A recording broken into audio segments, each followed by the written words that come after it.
Hey guys, I wanted to take a second and touch base with you about your discussion assignments.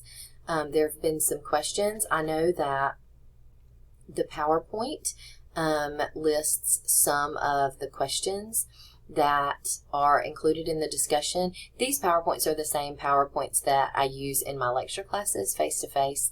And so the colored prompts are designed to help you guys in the online class focus and, focus on the information that's important and kind of think about things.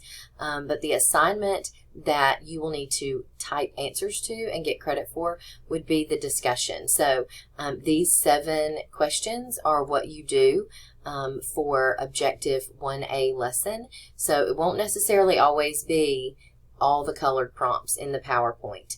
The discussion lesson assignments are how you are going to get your points. So hope that helps. See you soon.